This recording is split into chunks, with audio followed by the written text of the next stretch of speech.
नमस्ते। आज फेरि एउटा छोटो स्टोरी लिएर आएको छु। कृपया अन्तिमसम्म सुनेर साथ दिनुहोला। स्टोरी चाहिँ यसरी सुरु हुन्छ कि एकादेशमा एउटा मूर्तिकार हुन्छ र जुन मूर्तिकार चाहिँ मूर्ति बनाउनको लागि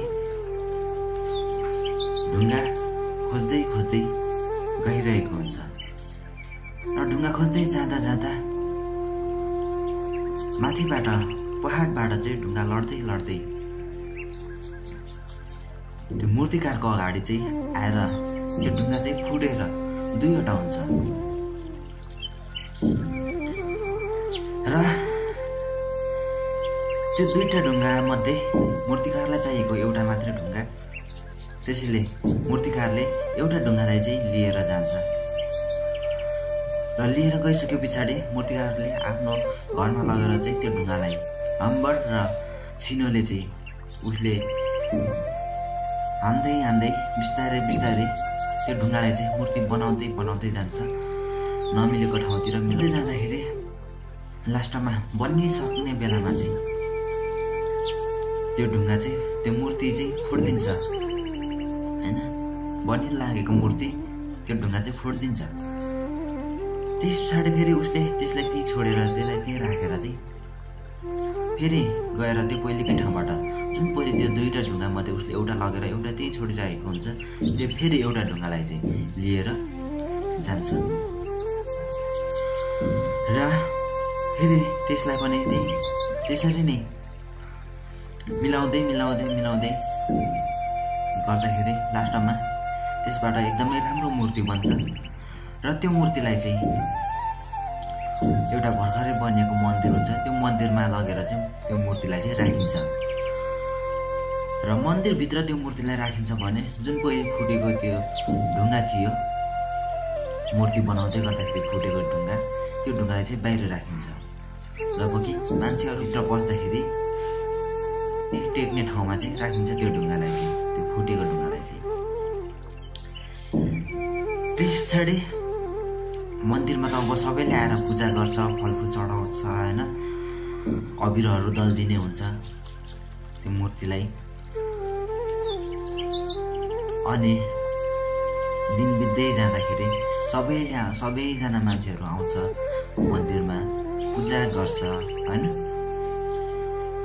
र त्यो बाहिर जुन मान्छेले कुल्चिने ठाउँमा राखेको ढुङ्गा हुन्छ त्यो ढुङ्गाले एक दिन भित्रको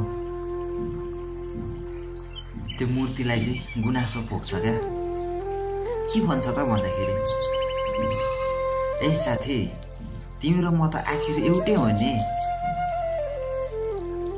जब त्यो पहाडमा हुँदासम्म त तिम्रो म एउटै थियौँ,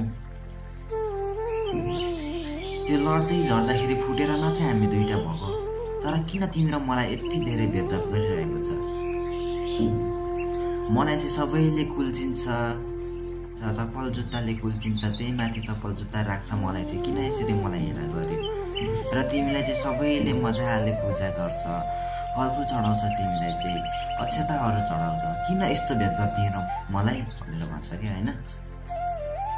र त्यो कुरा भनिसके पछाडि त्यो मूर्ति ढुङ्गाले चाहिँ भनेर भन्छ कि हो साथी तिम्रो म हुन त एउटै हो,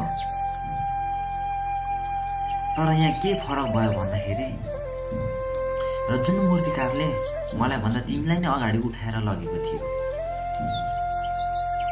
र लगिसके पछाडि मूर्ति बनाउने क्रममा मूर्ति बनाउँदै जाँदाखेरि छिनोले हम्बरले हान्दाखेरि जति पनि सहनु पर्ने चोट पीडाहरू तिमीले सहन सकेनौ, जुन तिमीले सहनु नसकेको चोट पीडाहरू चाहिँ मैले सहे। त्यस कारणले गर्दाखेरि म चाहिँ आज यस मन्दिरमा बस्ने एउटा क्षमतावान भए। त्यही भएर चाहिँ मलाई आज सबैले पुज्छन्, सबैले मान्छन्। जुन चोट तिमीले सहन सकेनौ त्यस कारणले गर्दाखेरि तिमी चाहिँ आज बाहिर बस्नु परेको छ, सबैले तिमीलाई चाहिँ कुल्चेर हिँड्ने गर्छ, फरक यति मात्र हो भनेर भन्छ। र कथा चाहिँ यतिमै टुङ्गिन्छ। र यस कथाले भन्नु खोजेको मोरल चाहिँ के हो त भन्दाखेरि, हामी जिन्दगीमा धेरै धेरै ठाउँ हातहरू हाल्छौँ होइन, धेरै ठाउँ हात हाल्छौँ। हात हाल्दै जाँदाखेरि हामीले धेरै दुःख सङ्घर्ष गर्नुपर्ने हुन्छ र जुन दुःख सङ्घर्ष गर्नु नसक्दाखेरि होइन, जति पनि हामीले गर्नुपर्ने मेहनत, हामीसँग हुनुपर्ने धैर्यता, त्यो नभएको कारणले गर्दाखेरि चाहिँ हामी धेरै एकदमै असफल भइरहेको हुन्छौँ क्या। त्यस कारणले गर्दाखेरि चाहिँ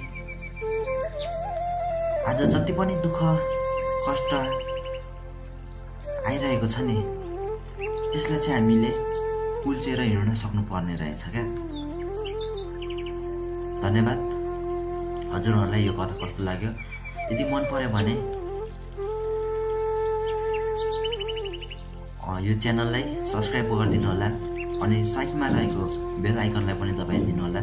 अझै राम्रो राम्रो यस्तै कथाहरू लिएर आउने नै छु।